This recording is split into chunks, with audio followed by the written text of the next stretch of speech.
occulte, où est tout ça? Ils sont tous échappés. Alléluia. Ils sont tous échappés. Il y a Zanzan Bété. À Bosani, à dehors de lui, il y a Dieu. Si on voulait combattre, même Trump, c'est parce qu'il combat cet ordre mondial. Des gens combattre.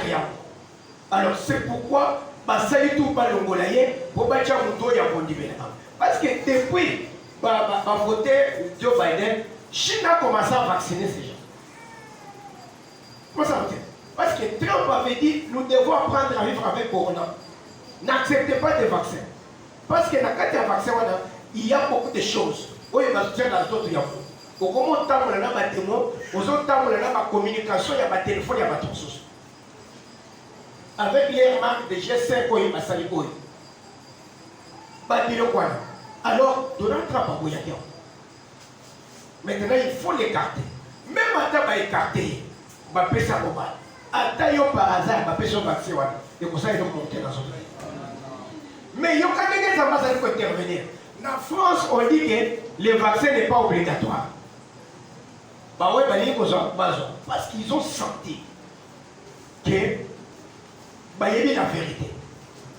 Sur les transports aériens, par exemple, il y a un passeport aérien. Donc, pour voyager dans l'avion, il faut avoir ces passeports. Alors, il y a un passeport dans les choses. Il faut avoir les passeports aériens. Il y a un passeport, vaccination d'ailleurs, état de santé d'ailleurs. C'est-à-dire, si tu n'es pas vacciné, pour voyager dans l'avion. Tout ça, c'est quoi? C'est le diable. Mais en dépit de tout cela, le Seigneur nous a protégés, nous a gardés, et nous allons partir en bon train. Aujourd'hui, dans 24 jours, nous allons terminer l'année. Dans tout cas, pasteur Jean-Pierre Tofane me dit il y a un papa au Naïbi. Vous savez qu'on s'appelle Naïbi. Qui est pas s'appelle Naïbi. À cette phase de thèse et de doctorat, c'était un professeur de l'université. Ils ont décroché, ils ont fait ses diplômes de doctorat semaine prochaine, le samedi. Lobby à Côte-Mort. À Côte-Mort. Mais, les Wanyons, ils ont fait un sacrifice. Ils avaient loin de remarquer. Ils ont fait un sacrifice. Toutes les maladies, oui, au Kangayo, dans Soukambulo, au moins dans le terme, il y a beaucoup d'hôpital. Ne pas de maladie Kangier, il y a beaucoup de fièvre, il y a pas de beaucoup d'hôpital. Tu viens de tomber à la mort. Mais s'il était venu à l'église, parce que ça va s'appeler la cahier, peut-être qu'on va aller ici. Dans le malaria, on va pas été. À taille au malaria, on va été. Alléluia. Ce qui malaria, ça va être yo. Donc, on s'appelle le foule mon pépé, Kimi. Kimi. Oh, là, il y a Kimi. Pas que ça va tomber. C'est pourquoi nous devons entrer en service. Parce que ma soeur est Tchola Kanalibo. Vous allez l'équipe à étape Nyons et Tikaïmouké au Kota pour mener surprise à ma pays. Nous allons prier pour que les surprises désagréables et comme elles étaient. Basambo ya mabe et comme elles étaient. Oh, Satan a calé et pour que ça matin à vie. Que tu passes les 24 jours qui restent en paix. Paix et c'est où contre la taconaïo. Amen. Donc, Zota Bazota de la Bishop, Esther chapitre 4, à partir du 9e verset.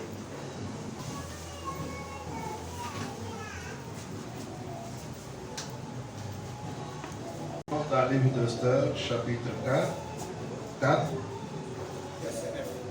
verset 9. Nous lisons au nom de Jésus-Christ. Attaque vint rapporter à Esther les paroles de Mardoché. Esther chargea Attaque d'aller dire à Mardoché. Tous les serviteurs du roi et les peuples des provinces du roi savent qu'il existe une loi portant peine de mort contre quiconque. Il y a une loi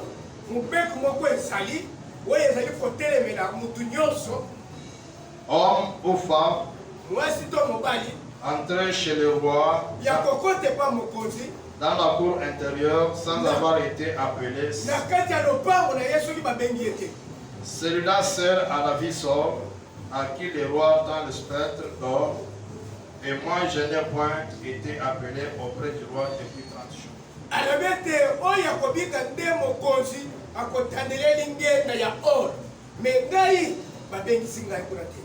Lorsque les paroles d'Esther eurent été rapportées à Mardochée, Mardochée fit répondre à Esther: ne t'imagine pas que tu échapperas seul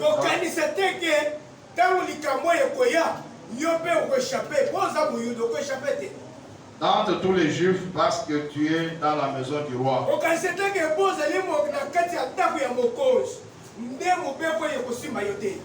Car si tu t'étais maintenant, les secours et la délivrance surgiront d'autre part pour les Juifs.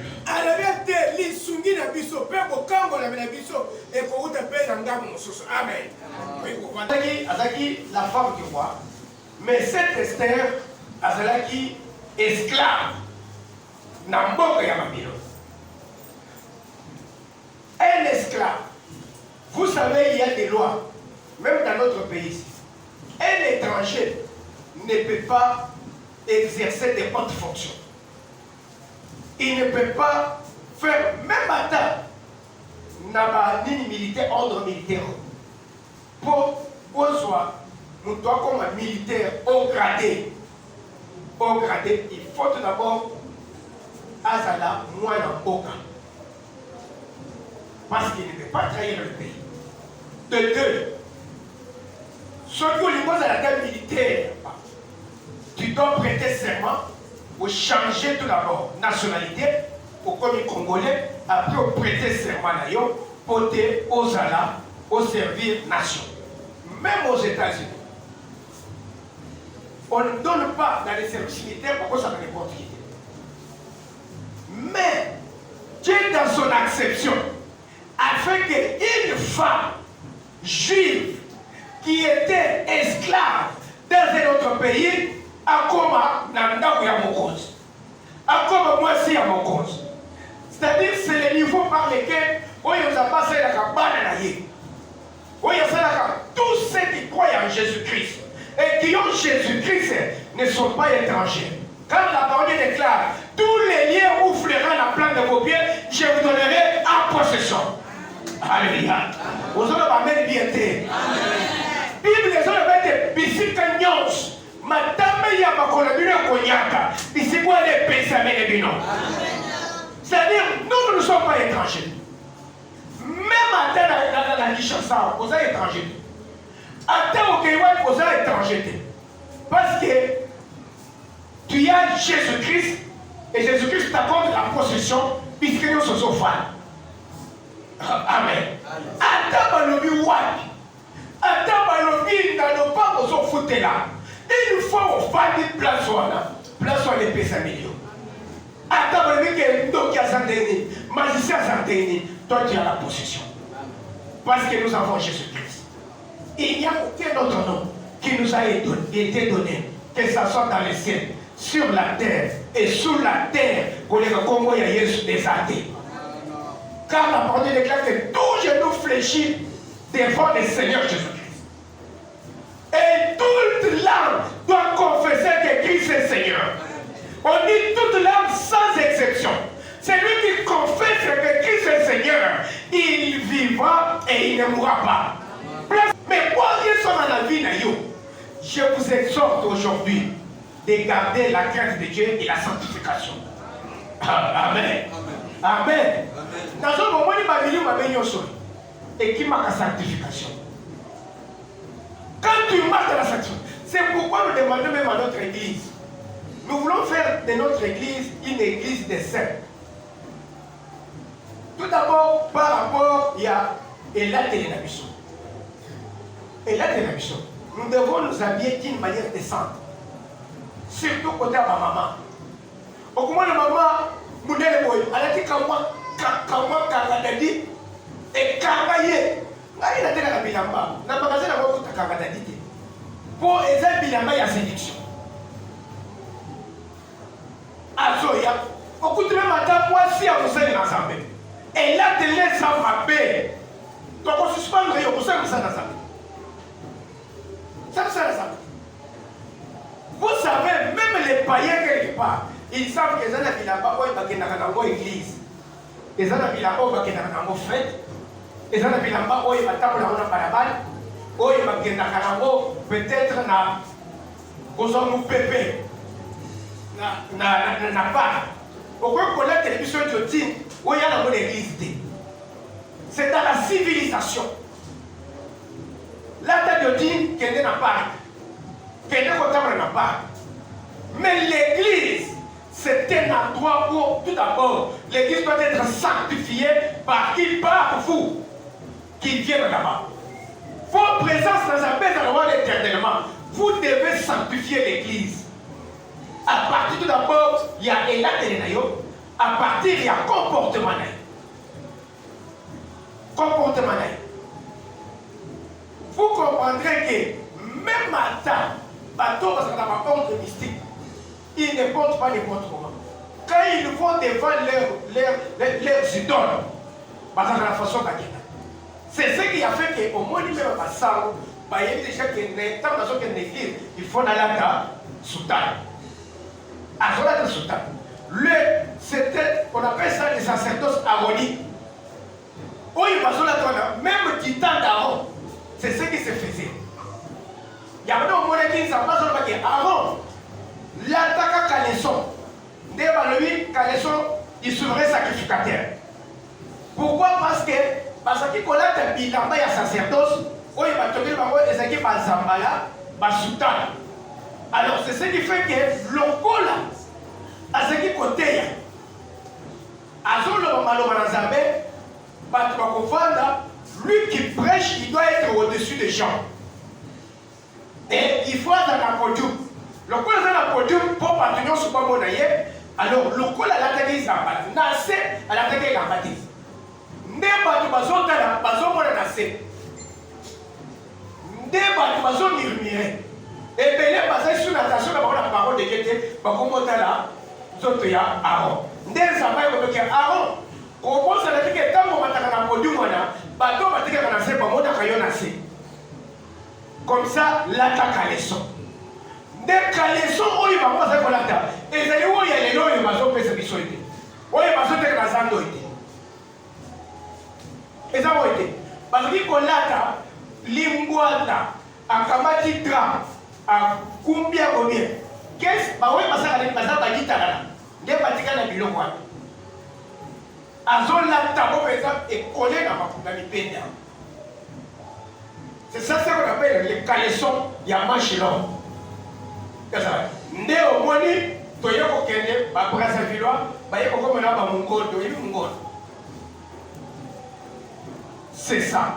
Maintenant, le problème qui est là, que nous les enfants de Dieu, tant que nous sommes l'église, tout là t'as bien. Tout là t'as bien, donc on a besoin qui n'est pas dans ça. L'accoutrement égale la sanctification. Et quand on est saint, les démons, bakimaka sanctification. Ça, je vous l'ai dit. Lisons Marc chapitre 5.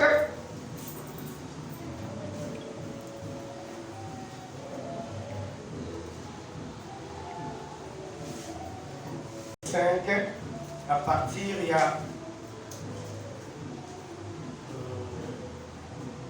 le premier verset. Marc, premier verset. Marc chapitre 5, à partir du premier verset, nous lisons le nom de Jésus-Christ. Amen. Ils arrivèrent à l'autre bord de la mer dans les pays des Gadaréniens. Yesu n'a pas eu de naïe, pas comme un homme mosus n'a pas eu de Gadaréniens. Aussitôt que Jésus fit hors de la barque, tant que Yesu a pimé la carte à boire. Il vint au devant de lui un homme sortant des sépulcres. Et possédé d'un esprit impur. Cet homme avait sa demeure dans les sépulcres. kovanda na kati ya cimetière. Personne ne pouvait plus les lier même avec une chaîne. Mutu ata moko te akoki kokanga ye ata na basinga. Car souvent il avait eu les fers aux pieds et avait été lié. Ntango nyonso kozali kokanga ye bamba pene na makolo mazobuka yango. Ozo comprendre. Tine ezobuka eloko ezokwana milieu mabe ezobuka mabende. Les chaînes oyo bazolobake mutu akoki kobuka te milieu mabe ezobuka yango. C'est-à-dire, vous voyez, les esprits impurs, ce sont les esprits. Faites attention. Nous, les hommes de Dieu, on va dire que nous sommes tous on va esquiver. Mais, milieu avec tous les les camboyens, les coffres,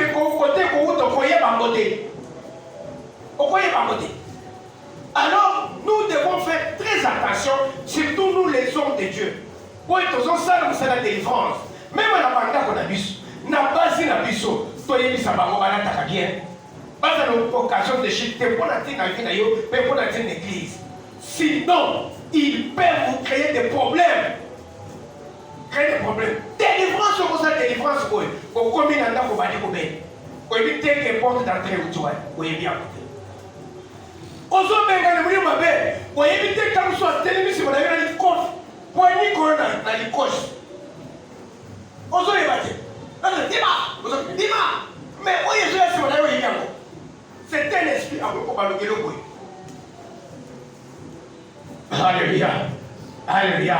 Les esprits méchants sont forts, mais ils ne sont pas plus forts que Jésus-Christ. Mais ma chaîne, les esprits rompent ça. Comme ça. Oyebi, moi je ne vois pas ça. Bayaka na mama na yao. Autaka ipe. Na mwana wana tango libombe sokie. Na bengi basoda bakangie kaka. Akate kaka. Soda kamoli papa. Pesa ngambona musuba kaka. Au kama ngai na bacho. Mwana kati kaka ya leta. C'est-à-dire, dans le but azokate kaka, soda bandi. Allez, akate kaka.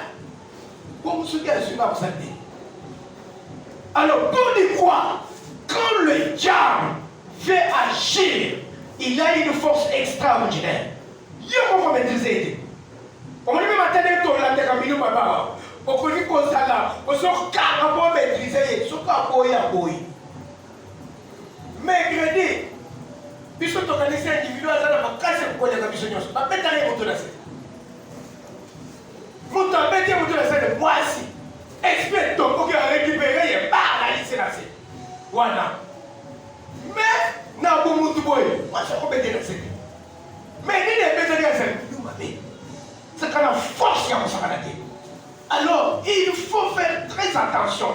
Quand on parle des mauvais esprits, les mauvais esprits existent. Et ils ont une force extraordinaire. Mais pour les convaincre, c'est la sanctification. Amen. Peut-être l'église est battue pour sanctification. Je vous prêche la sanctification en passant. Et la crainte de Dieu. Même en temps passé dans sa vie, nous sommes dans une église de la délivrance. Il y a des gens qui ont été au Koyoka.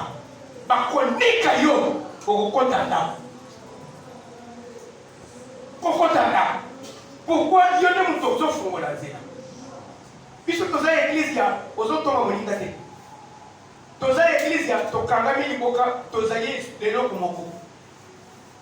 parce que quand nous cherchons les démons, la Bible ne met pas qu'il y a comme si il y a tout autour de nous. Bazoluka, nani bakwe kozo, denge bakwe kozo. Alors par là ils ont la bazoluka na kata basai na zakwa. Donc so atani. Soki bakuti au biloko na kata. Baka ba récupérer. Soki ba récupérer etali yombo. Oko kende na denge na yombo. Ça c'est l'œuvre de Dieu. L'œuvre de Dieu reste l'œuvre de Dieu. Nous devons travailler dans la sanctification et dans l'unité. Pour réussir, si tu n'es pas dans l'unité, on s'en fait la bataille. Vous voyez que on a dans ce temps, on a arrêté. Otoni musai na zabe moko. Koche na bato moko te ba konika yo. Okokota ndako. Amen. Okokota ndako. Bible lebete. Tangu mutu na kati bashe. Alumwa ke kofana na cimetière. Pour éduquer la cimetière, mutu akona nde kuna zate. Aza bali aza ko dal. Azo mi kata bazolo na zo. Il n'y avait personne qui pouvait s'approcher de lui. Même à ta parole, il y a pas qui m'a. Que ça dit qu'on allait dans ce cimetière, c'était une paix pour ses parents. Mais, Moutou imaginons sur ma barque. Ababa qui peut monter. Bible le mette hier soit béni. Pendant qu'il sortait. Aïe. Aïe, directement, les Gadariniens sortent. Remplis de mauvais esprits. Les pauvres y a pour s'arrêter. Comment la moliesse a pas dit voler? Alléluia. Bah, des mois, parce que sont bêtes. Parce que sont bêtes. Mais il y a maloyo a bêté mon tout. Mais il y a maloyo, il y a mon quoi à l'élire. À son banga. Allez, tout ça, il y a un nini. Tika bicho dans la paix. Pendant que Jésus-Christ n'avait pas comparé. Ne fût-ce que par la vie, il y a comment les cas, Baba dit qu'on est. Baba dit qu'on est. Baba dit qu'on tremblait. Qu'est-ce qui a tremblé? Qui a fait trembler ces esprits? Ce qui a fait trembler ces esprits, parce que jusque-là, il n'y a pas qui est celui-là, mais ce qui a fait trembler ces esprits, c'était la sanctification. Il y a une seule personne, c'est Jésus-Christ. C'est parce qu'il n'a pas péché qu'il a reçu à vaincre la mort. Ce qui a fait quoi dire, c'est parce qu'à son qualité. Bacheti na écoulous, bazo bene, bazo fingaye, bazo sommeiller na soy. Alléluia, le matin au côté à ma vie. A fini mon toit. Ce que ça a caillou, bazo na baye bakayo, bacheti na mutu kwa na bazo kenana. Bazo ah, au moins ni, aussi. Abi ayo ça kana ka zela na soso, kona ko ne makwa na kusana. Mais Yesu anabaki kwa wote. Anabaki que zela mko na kosa kwa makwa na kusana. Atika ni kimya. À tomber mis, à les mettre père, pardonnez-les, car ils ne savent pas ce qu'ils sont en train de faire.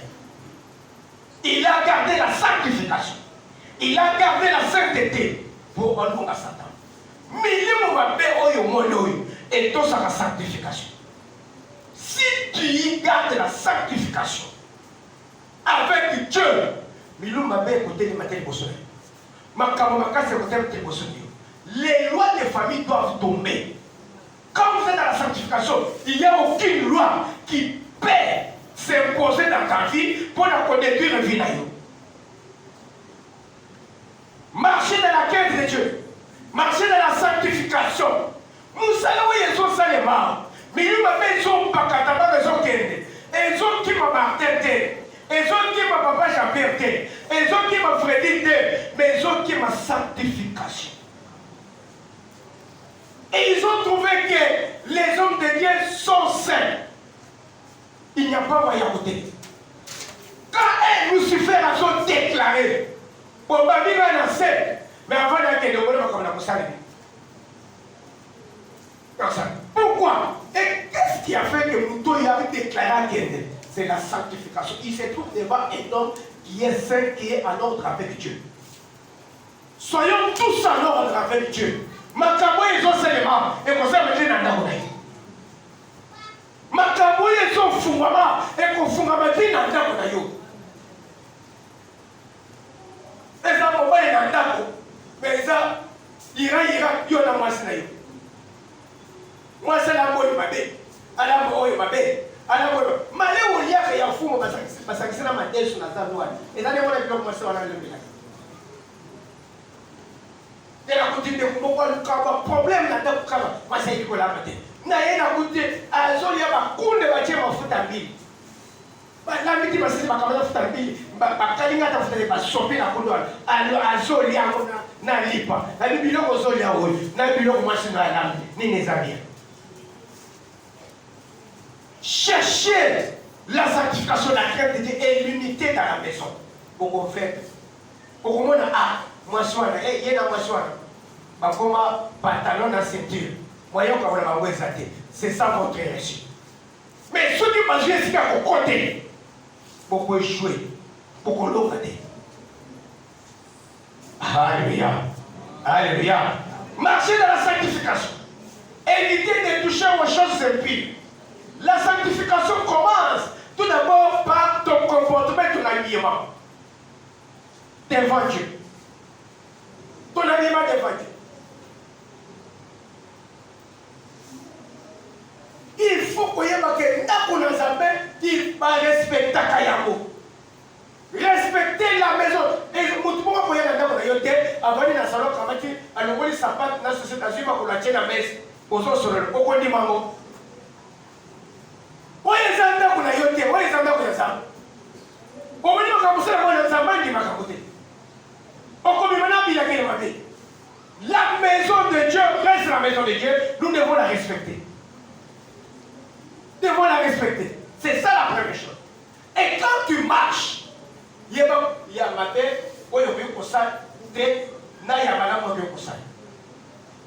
peut éviter il y a de ces gens-là qui sont des envoyés du diable.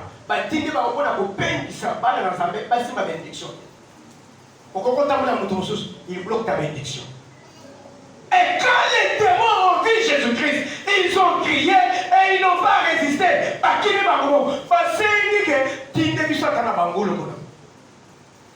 Pourquoi? Ils se sont retrouvés devant un homme saint. Un homme dont les mains étaient pures. Est-ce que toi tu as des mains pures? On ne mange pas dans la base combien de fois? On détruit la virginité, il n'y a pas la base combien? On peut, on y a des bilans qu'il y a pas combien? Des fois, on a un bon et escroquerie, c'est la poche de la. Après, des mois, loya famille et bangayo, et qu'on bangayo. L'église, nous devons marcher avec la conscience et l'esprit. Le Saint-Esprit doit nous guider. Il faut aussi que le Saint-Esprit a guidé. Nous avons posé acte. Composer acte local, nous parlons de poser acte local au moins dans sa paix. Pour dire que l'acte que je suis en train de poser, plus tard, et comme quelles sont les conséquences? Poser acte, ce n'est pas mauvais. Mais les conséquences que peut produire cet acte-là, ils ont déguisé. Alléluia. Il y a des gens qui ont posé des actes sans se rendre compte, mais les conséquences sont néfastes aujourd'hui. Très néfastes. Demeurons dans la sanctification. Demeurons. Efforçons-nous. Pour la zone de Nazali Moussanto 100%. Mais Nazali faut s'efforcer pour nous atteindre la perfection. Nous devons nous efforcer. Nous avons un effort pour atteindre la perfection. Les Saint-Esprit vont vous aider. Mais si tu ne fais pas un effort, les Saint-Esprit ne viendront pas au rescousse. Il y a fini. Alléluia. Alléluia. Les démons ont fui. Et toute la délivrance. Ceux qui vont dire délivrance, il y a 10 autres. Et continuer à faire gardons la sanctification. Au combat de prière, il y a un mot de pays, il y a un mot de pays. Parce qu'il a senti, il y a une sanctification. Mais sanctification, il y a un mot, et c'est bien content pour nous. Suppose que nous sommes en de faire là. Ça, c'est un peu. Il faut que nous fassions. Il y a des choses qui vous êtes diable, démon, vous avez quelqu'un pour visiter les gens. Alléluia. Bible est dans la Bible.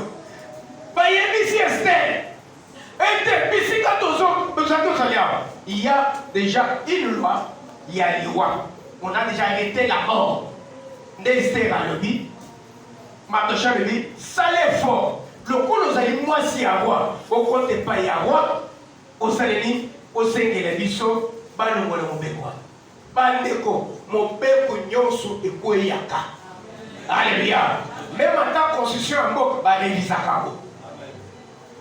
Zelo komona kala mingi te bakorevize constitution ko. Mais il y a bien la famille barevisaka te pourquoi? Il y a bien etikala kaka bongo. Oye bomaka partout. Eboma tata na yo, eboma mama na yo, eboma bandeko na yo, eboma baleki na yo, bozo et comment c'est la nez yo. Cette loi-là, pourquoi ça ne peut pas tomber? Oh, la Bible déclare que à la croix, il a effacé l'acte dont les ordonnances le condamnent. Alléluia. Qui a effacé? Son nom c'est Jésus-Christ. C'est dans ta famille, il y a une loi qui a été établie. Et cette loi-là, le colon du pays Christ, ça doit être effacé au nom de Jésus. C'est ça. Il faut continuer à subir. Conséquence, il y a la famille. Ça ne peut pas se faire. La famille reste. Je suis déjà dans une deuxième famille qui est la famille de Jésus-Christ. Alléluia. Alléluia. Mais il y a une loi qui a été arrêtée. Mardochée Esther. Loi a aujourd'hui, dans ta maison, dans ta famille, il y a la loi de la mort qui prie. Dans la famille, il y a le colio, petit tango, bali. C'est le coup. Il y a un monde au monde, basé belé bakoufa, mais bali batikala ba veuf. Pourquoi? Parce que dans la famille, il y a pas moi chose. Papa la kate, papa dans les balades. Le col la balle. Papa que mon balle a ligné. Parce que ma caméra sur mon balle à boire qui ça y est, mon balle à boire qui s'y était. Mais qu'est-ce qu'il faut? Tout ça n'est pas combayé. Il est têtu à la loi. C'est-à-dire il a transgressé la loi. Dans votre famille, le mariage, aller au mariage, c'est transgresser la loi. Et ça dit qu'on avoir de l'argent dans votre famille, c'est transgresser la loi. Mettre au monde dans votre famille, c'est transgresser la loi. Et ça dit c'est pourquoi aux autres là, aux autres esprit de mort, aux autres esprit de mort, aux autres et ils allaient à quartier, ils allaient à combattre, ils allaient à famille la bilan. Pourquoi? Parce que la famille met au bout le col au bout. Bilima nyonso, o nyonso basangisa, bazolanda yo, baboma yo, pondani obuki mumbe. Ezande diyo, obuki mumbe ya l'État. L'État le vient, batubatamule na après 20 yo tamule après 20 batali ke olekaki na kaka après 20 mandat d'amener zolanda yo, bakanga yo, bakoso na prison, pondani parce que obuki mumbe kwa l'État. Famille. Et comment les lois de famille arrivent?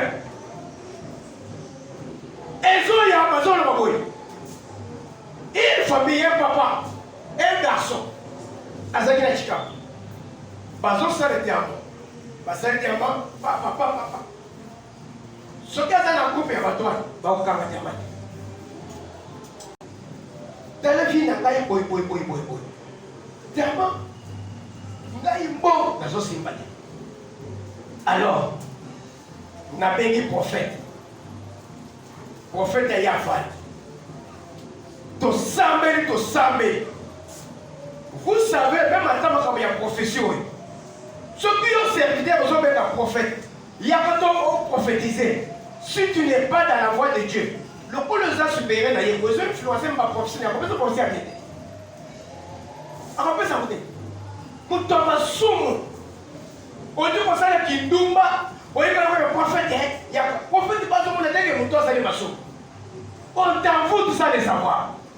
Mais vous devez savoir, quand vous êtes même dans une église où la parole de Dieu est bien prêchée, il y a la sanctification. Même en prophétie du matin, même en tant que cette profession, je vous dis, nous savons les enfants de la carte abattoir. Même en tant que je vous l'éclaire sur du haut de la chair. La parole déclare ceci. Vous rendrez compte de toutes une parole que vous aurez prononcée devant l'assemblée. L'assemblée là-bas, effectivement, l'assemblée là-bas, Batmabika, Batmabota, Batmazamisana, mais Oyaboy, dans la monnaie. Mercredi, Lucifer a annoncé la catégorie. Alors, il nous connaît pourquoi il s'est lancé dans son pays. Il n'a pas de dans son pays. Ton serment, papa, pas accueilli. Après prière, puisque on a dit que Lucifer a accueilli mon temps, il y a 2 moutons à Dieu. Naboukadé. Oh, n'a dit pas dans son maintenant, il y a un taille. N'a pas dit que il y a passé. Et ça, ça n'a pas été. Ce qui n'a suivi dans le Missounia. Missounia, pourquoi? Nathan, Batika est marteau qui botte. Bakama Basari qui chapeau. Dans ma carabine dans ça. Pas péter à la voiture de lui. Avec Lucifer passe à la voiture. Avec Obangate, ça va partir. Le mal allait que, le bien allait que, à vous qui était. Ça va vous permettre à vous payer. Mais à petit, ça va mortir chez moi. Tout ça, béni. Je dis que je suis fan. Azomina Foufou. Ah, le bureau, ça va bien, ça va bien. Vendredi, il y a une prière. Azotama. Alors, maman va comprendre la quitter. Même maintenant, nous allons aller. Ceux qui ont la dépasse, on va aller à Kanaki. Autant petit, pour le faire, on a petit tout à esquiver. Tant qu'on esquive, à bêter, il confie à Taïson. Il confie à Taïson. Tant qu'on esquive à l'ali. Maintenant, il faut aller à Taïale. Nous allons profiter à récupérer. Nous allons mier. Ceux qui ont la dépasse, on a bouquiller. Attendez, ne pas comprendre. Vendredi, les mêmes cas se produisent dans moi de mon corps. Pas quand on est au Moana, les mêmes faits des classes au départ à Niger sur la base. À Tikaya. Papa d'ailleurs, la maman d'ailleurs, voyez ma gamme. Voyez ma vie. À Tikaya de la lycée. Alors, quand on est au Moana, avec au moins la délivrance a commencé à s'opérer. Quand vous priez une prière qui fait mettre Lucifer à déroute, c'est une forte prière. Gardons cette grâce-là.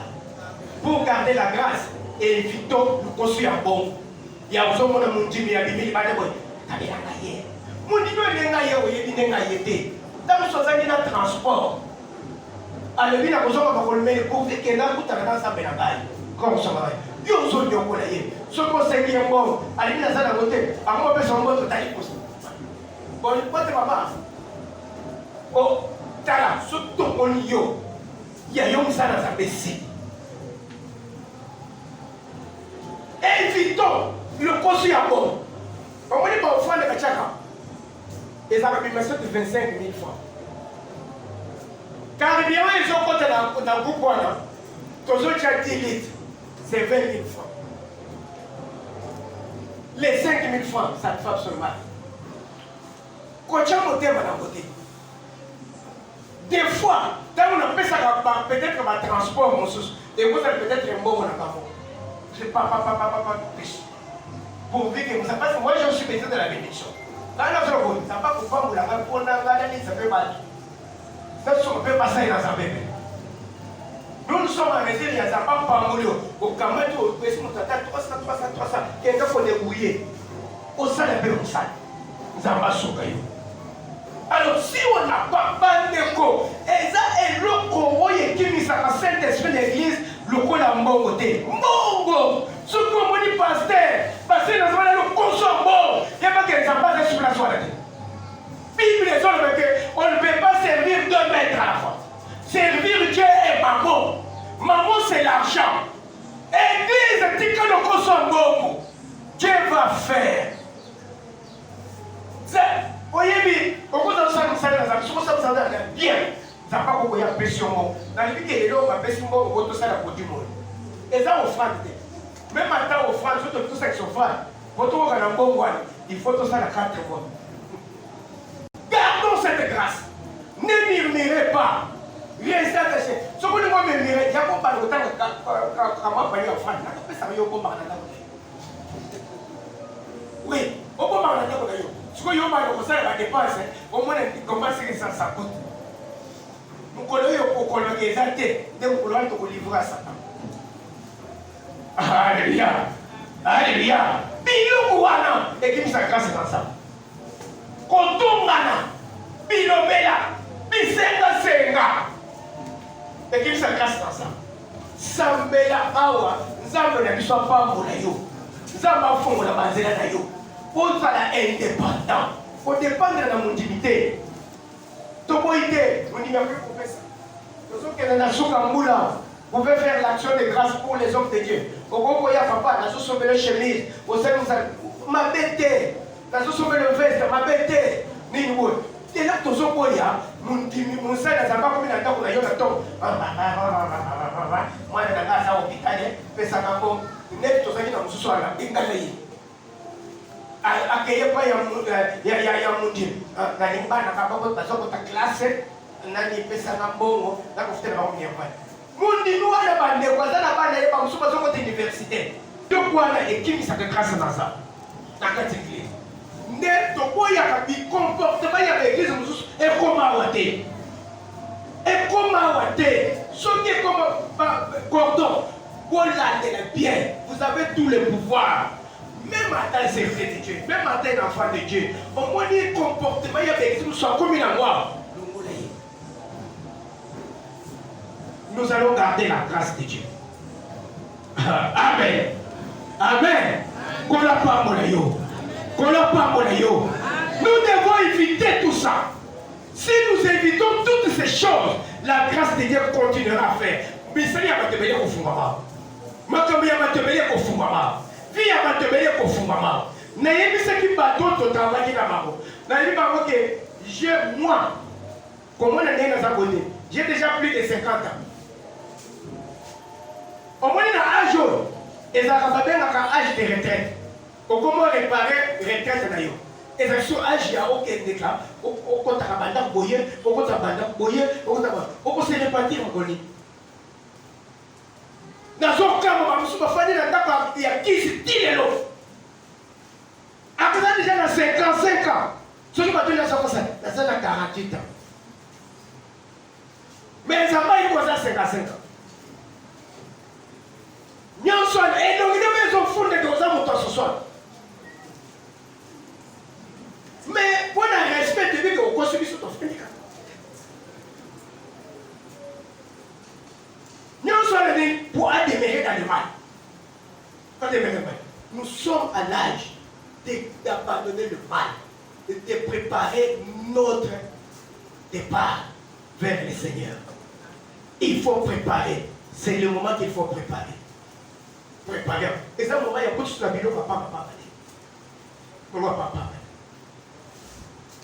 Amen. Amen. Et ne pas prophète a fait ce message. Avec na so mona ye ba ina bino na mboka na moni ba paka mikolo ba fali ba sali réunion ba solo ba ete na kati ya mboko oyo mbo na kati ya famille na biso makambo bongo abu pia ba nyonso ba kota na bila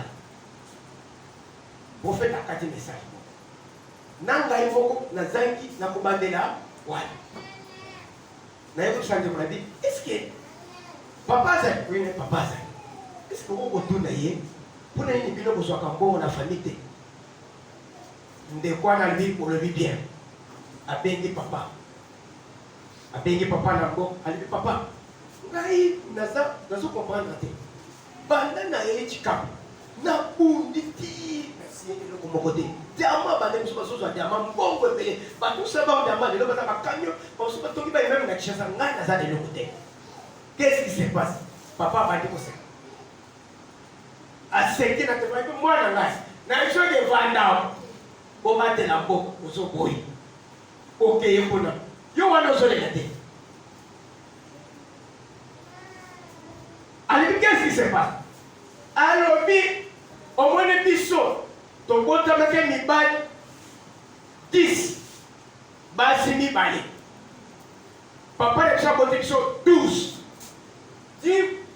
10 garçons na 2 filles. Maman mosusu bakotaka, c'est-à-dire oza na 10 garçons na ta wana il faut zonga mboka wana Kinshasa okoka te parce que ndenge mibali baliaka fufu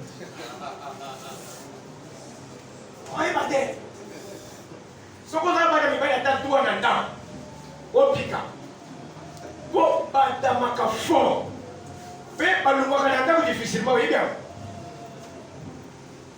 mpe apasaka kosa babana bakenda me mibali akovandele soki osangani abeti yo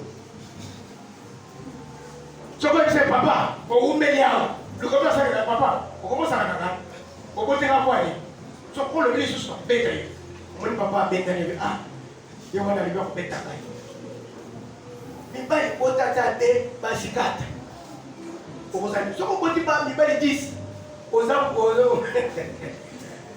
nde alobi yaya na biso diamant edimi na mboko akeyi asali diamant aye ateki azwi mbongo ntango azwi mbongo aye na mbongo abali 4 femmes azomela masanga azolakisa libala baye kokutana babandi na nzela babotoli ye mbongo babeti ye akufi ya mibale azongi na diamant azwi mbongo ya diamant mutu likolo c'est-à-dire soki aza na mbongo te aza bien soki asimbi mbongo mutu likolo akei komela masanga batieli ye poison na masanga akufi bayibi mbongo alobi kaka na mosala diamant toperdre 5 mibali totikali se na basi mibale oza 5 nde papa na ngai oyo azali koko na bino asangisi bato nyonso ya mboka ya village na biso alibi kovanda bana na ngai bazokufa ndenge nini koko moko atelemi azoloba boye bana yo bazokufa po te eloko ezokoma bango ezali mbongo ya diamant elingi bango te mbongo elingi bango te me mibali nyonso bazokufa baleli bakoteka kobatela village oyo biso tokomi bamibange soki tokufi village oyo kotekala ya pamba ekolimwa tolingi village elimwa te tolingi village oyo etikala na babilanga oyo bana biso baherite bana bakoki koherite bilanga bango oyo bazokufa bakufi waleli mpo bakoti mosala ya diamant na bana biso nyonso bakoti mosala ya diamant batiki bilanga nzala ekomi okota na mboka alors pour ce faire tozoloba maloba ete na mboka oyo moto aza lisusu diamant te bapelisi basali hotel bazwi bakoni bandeko hotel oyo yoka kwana na mboka wana bakozwa bakoni ya mobeso bapelisi moto opeli moto milio mabeso opelisa moto na hotel oyo eli asalaki atie mai abeleli moto ekiti etumbiana na mboka mpe bazosala bongo balebi basali hotel bakamati basoso babomi basoso bakati makila balebi maloba na bana biso nyonso ya mibali oyo motu moko ta kosala lisusu diamant motu moko ta kosimba lisusu bambongo ebele parce que soki basimbi bazokufa mbongo elingi biso te bango nyonso bilanga mpo babetenir mboka na village na biso elimwa te or ntango bazosala hotel bazopelisa moto mpe bazosala sacrifice makili ezotanga il y a la présence d'un esprit là-bas. Il y a la présence d'un esprit. C'est ce qui a fait que même Christ a attaqué nos têtes, qui était la croix, et tant que va passer, c'est déjà le sacrifice et le Saint-Esprit descend. Il y a un esprit. Alors, tant que vous avez un hôtel, il y a un esprit impur des oya. Voilà Saint-Esprit à moyen. Saint-Esprit à la place, on a dédié ça aux démons. Et les démons viennent. Ce sont maintenant les démons. La loi est entrée en vigueur. Et la famille, la famille, c'est ce qui a fait que cette loi-là est côté en vigueur. Puis c'est que nous sommes les esprits sont derrière toi. Tant que yozo ken, place au sommet de diamant, esprit effacé diamant. Oh, il va bien dire le sacrifice. N'est-ce que à la fin de chaque année, les sacrificateurs, oui, on peut dire les beaux gens, oui, on peut dire ça monte chaque année dans l'hôtel pour renforcer la loi. Oui, on va dire des bateaux, pas sur un bon côté. Et ces sacrificateurs-là restent. Et dans à la fin de chaque année, à ce pays, ça monte, Batunios. Bambiambo, bazo kopesa basoso, azo kata mitu, azo kwa, azo soka makila, azo le maman loba, et en dehors de ça, azu balambi balié, et la loi commence à entrer, continue à entrer en vigueur. Mais là où on a monné que ici quand mon toit souba kayabouane, mon colo sacrificateur a beaucoup fa, mon tout ce qu'on y a kopesa basoso, azate. Nde ozo mon siko mili mabe, on met ça pour benga babo. À la fin de chaque année, bakoya. Tango basoya, ou nyonso bakoso, bazo récupérer.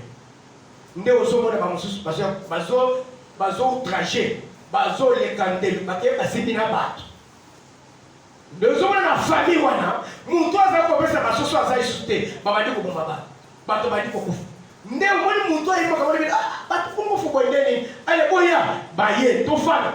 Donc on dit tant ça que vous savez que vous mais nous devons faire ça sacrifice après ça va chuter il y a des pas espérer pas comme mise la base comme ça tout ça ni to remonter tomber parce que c'est tomber là-bas au moins le boulot à l'équipe va tout profiter. Amen. Pour la bouquille et il faut sacrifier ça à la fin de chaque année. Mais pour nous à Jésus-Christ le sacrifice s'est fait une fois pour toutes. Alléluia. Qui est Jésus-Christ.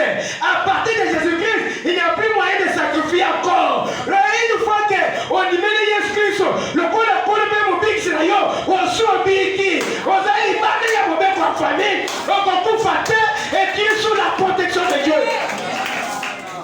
C'est pourquoi je t'exhorte à accepter Jésus-Christ dans ta vie. Allez, moi, il y a un moment des années que vous savez. Il y a des gens qui marchent ici. Vous êtes dans la famille. Ce qu'on qui nous a mis, on aussi ma bonne. Ce qu'on qui nous a mis, on aussi ma balade. Les années chinois, la Chine va s'arrêter. Bazolo, Moutou a compté pas de l'humanité. Pour compter pas de l'humanité, le bandé au côté à moi. Après, donc on peut sur une deuxième chance pour vous compter au bandé. Mais ceux qui ont la deuxième chance au côté à moi, il faut l'ombre la Seigneur. Des fois, au moins, dans son côté, tout le monde matrice dans l'hôpital. Pour un côté de Jésus. Alors, c'est une loi. Et les Chinois ne peuvent pas mettre au monde plus de 2 enfants. C'est une loi. Alors, tant que tu es chinois dans cette loi ici,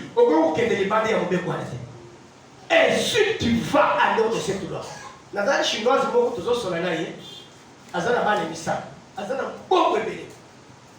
papa, parce que les 2 derniers ce sont des papas. Mon voisin a quelque chose d'argent. J'ai eu des problèmes dans l'État jusqu'à ce que j'ai décidé d'aller dans les États-Unis. Les Chinois, la nationalité américaine, ce sont des Américains. Les jours où ils vont dans la nationalité étrangère, mes enfants vont partir. Dans le niveau même de l'État, si le maire ici, quand les États-Unis vont voter. C'est quoi la loi? Tu es dans une loi de la famille, une loi qui te condamne à la mort, qui te condamne à la pauvreté, qui te condamne à des maladies, à des difficultés, des problèmes. Ce qui ont pas l'image, le problème qu'on parle de faiblesse sexuelle. Faiblesse sexuelle est mêlée soyez la carte à balle. Parce que, parce que nous ne pouvons pas checker pour assurer balle et balle de konaye. Mais le coup la boy a bali moise. A vous savez là moi sur la tête. Bani qui est faiblesse sexuelle. 10 ans. Moi c'est le thé ça a été. Na bien na kai. Ce qui moi ça qui 2 mois, 3 mois après, mon père a sorti, il a fait ce mois. Maman, ok, voilà, na somi normal. Tout son gars. Des fois, je me dis, ah, moi ça travaille ma bête, il y a des moutons qui étaient comme une entente, on a une fonction à la société. T'es loi et la famille la bino, et le bec il y a beaucoup de femmes dans la voici. Alléluia. Alléluia. Une loi. T'as le côté de balles de dévotion. Même en temps bon présenté, Bible est seul au monde. C'est lui qui trouve une femme, trouve une bénédiction. Et Bible est seul que Dieu créa l'homme et la femme et il les bénit. Les ones c'est au pluriel. Nous n'avons pas molé moi c'est dans mon bail. C'est-à-dire, ils ont ma bénédiction moussous. Oui, il y a un temps moi c'est dans mon bail ma sanganak. Mais quand nous avons la vie est devenue difficile. C'est que Dieu a transgressé la loi de la famille qui dit que Yoko Kobala. Si tu es prière, il y a de l'eau. Nous avons un fonds de la vie à bas. Abimission na katia bobekwa. Na ebisin de quoi ya mobala libike. Le quoi le papa d'ailleurs émission vérité. Banda ko sambe obuka ka loi wan. Loi wan obuka ngo. Yo comme na katia Yesu. Pour muto boyo sa délivrance, il faut akuta na musai na zakwa za na kuya na za. Pour na yebi ba de mo. Tu na zepo la de bako. Alali papa, allo qui d'autre, à quel est pasteur là-bas. Papa, t'as la d'autre, vous avez tout ma casse, vous avez une église là-bas. Oui, mais allez, de quoi on a ça pour faire côté ma vie? C'est-à-dire, le pasteur, ça n'a pas encore acheté, je m'en fous. Pas mal. Quand on va parler, naïf c'est bon. Dans mon église, j'ai plus de 100 personnes. Les 100 personnes là, Dieu m'a fait assez que c'est ça ma pécanangai, n'a mis un wake bominga été. Pour n'aller que mon temps au c'est-à-dire que nous moulins du wagnos, où est-ce qu'on met ça, on a mis un bominga été. Yo, mon tournant, comme maintenant, on a une andaba, où il y a un correction de gaï. Comment on bondit ça été? Parce que moi j'ai la charge de plus de 100 personnes. Mais j'ai maîtrisé ça. Et ces gens-là sont à l'aise. Parce qu'on est tranquillement là-bas. Yo, un simple individu.